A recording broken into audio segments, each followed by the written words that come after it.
20 years ago, myself and 39 others set a world record and raised over $100,000 for charity. It all started when a colleague at work came up to me one day and... Hey Marcus, a bunch of my friends are organizing a hockey game. Would you be interested in playing? Sure, the more hockey the better. I thought nothing of it until a few months later he came up to me and he said that it was going to be a marathon game and raise money for a children's charity. The Guinness World Record at the time was 27 hours and they were going to go for 36 hours. I was skeptical, but I was still in. The original date was set to start November 20th, but then as we got closer to the date, we heard about a group in Ontario that broke the Guinness World Record, and it now stood at 49.5 hours.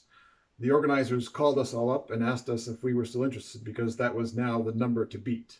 We were still in. We were skeptical, it was absurd, but we were still in. As the organizers were busy getting a new date, the world record was beaten again, this time by a group in BC, and the record was now 52 hours. But there's too much work that has gone into this planning, so they were going ahead with it anyways. By now, the media bandwagon was in full swing.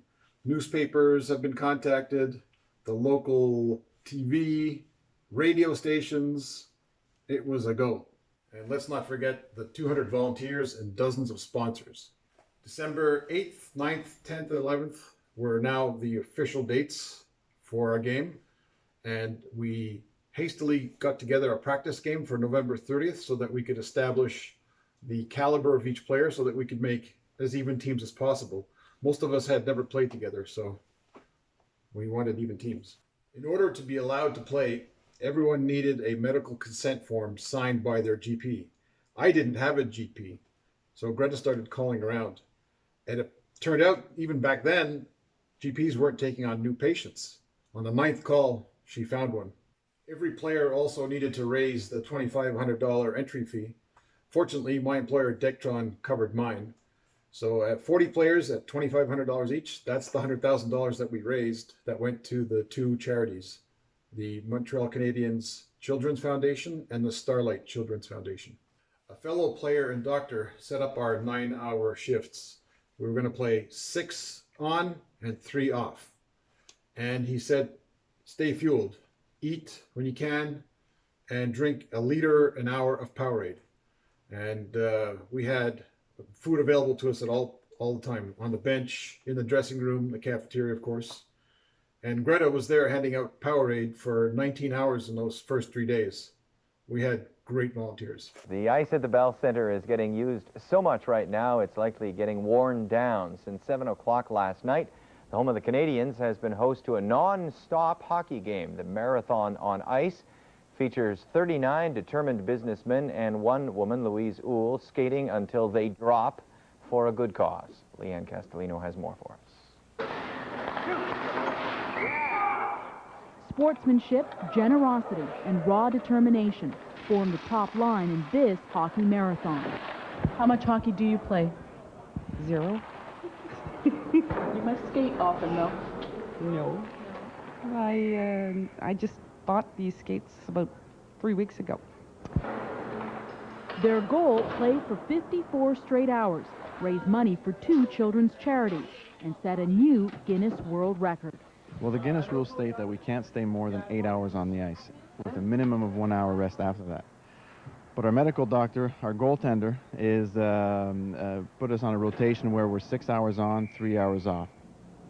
Downtime spent showering and sleeping in a nearby room inside the Bell Center. Patrick Lefrancois came up with the idea last year when the goal seemed much more manageable. It was 30 hours and 25,000, and these guys in Halifax beat that.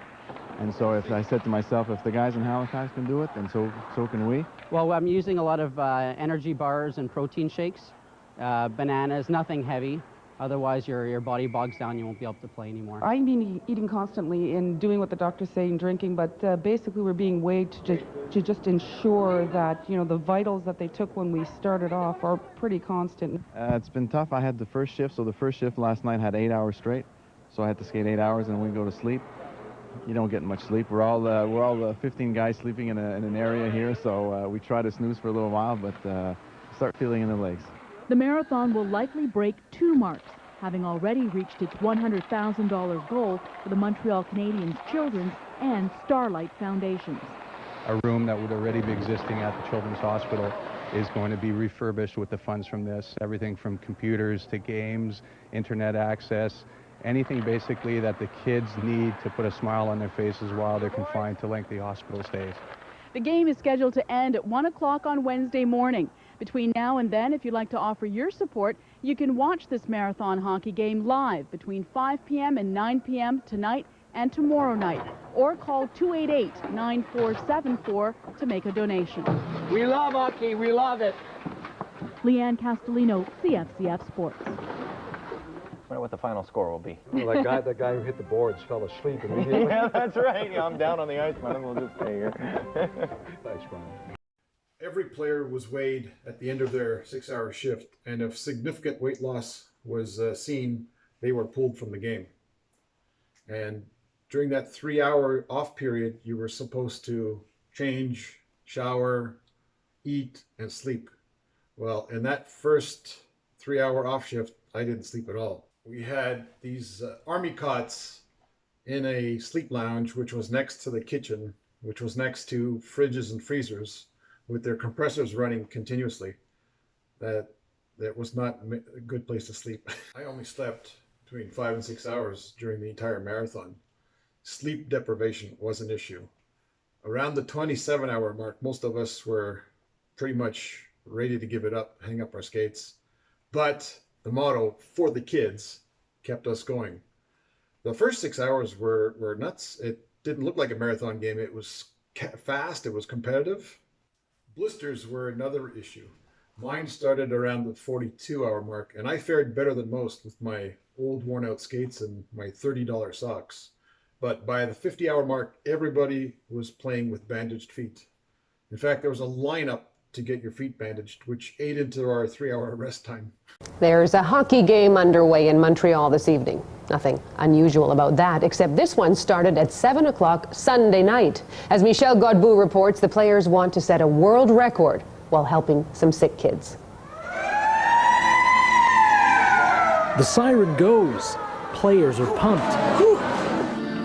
It's the Bell Centre, home of the Montreal Canadiens. But there are no screaming fans, and these aren't the Canadiens.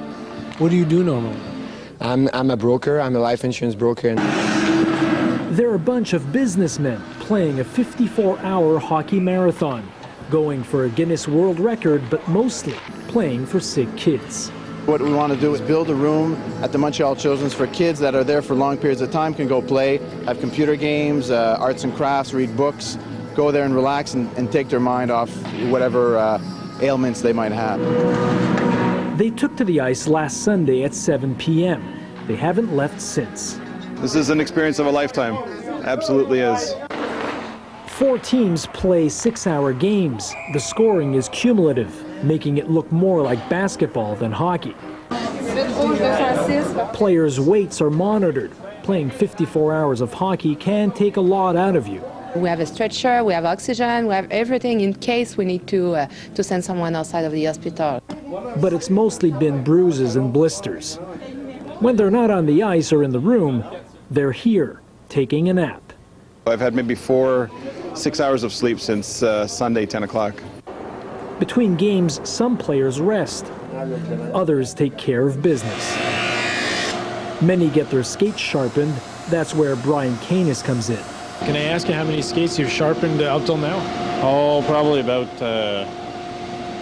I guess about 100 times, 125 times. If the players hold up, they'll set the record at 2 a.m. Wednesday morning. By that time, they will have raised $100,000. Michel Godbout, CBC News, Montreal. At the 52-hour mark, an announcement was made over the PA system that we had broken the world record. I was on the ice at the time, and we were banging our sticks on the ice and kept on playing. But then something incredible happened. The pace went up to what I perceived was equal to the start of the game. It didn't look like a marathon game at all. We did this for about 2 hours. It was nuts. When we finally reached our goal, it was like we'd won the Stanley Cup. Sticks and gloves and helmets in the air, photo shoot at center ice, beer and champagne. We did it. We got to play in the Montreal Forum, home of the Montreal Canadiens. We made a Guinness World Record, and we raised over $100,000 to improve the lives of sick children.